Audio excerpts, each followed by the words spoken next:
Ci sono 48.000 posti di lavoro scoperti in Italia nell'ambito dell'abbigliamento. Un appello che è sinonimo di opportunità e responsabilità lanciato oggi al Job Orienta durante il secondo Mastertech della moda.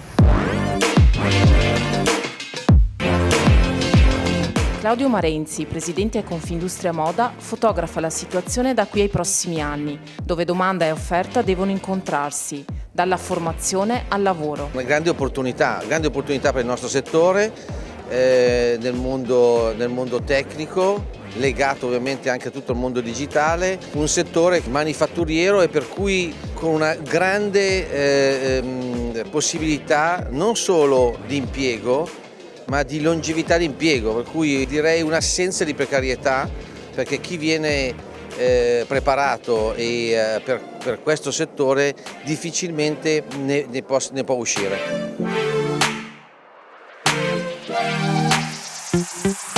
Un'occasione per discutere di un'intera filiera, dalla moda al tessile, dagli accessori alla produzione degli stessi, attraverso anche sfilate di moda e testimonianze degli studenti e dei giovani lavoratori. Sono molto contento appunto di frequentare questo settore, anche perché è un settore molto vasto dove le qualità comunque sia dell'ambito chimico sia appunto più tecniche sono veramente vaste e ultimamente stiamo facendo molti progetti anche con alcune aziende sulla sostenibilità o magari appunto sulla tintoria. Allora, la mia esperienza devo dire che mi ha dato tanto, perché il Polimoda non mi ha supportato unicamente da un punto di vista teorico, ma soprattutto da un punto di vista pratico. Mi sono inserita in quello che è il contesto delle industrie e delle aziende e in un futuro mi vedo, spero diventare appunto una product manager.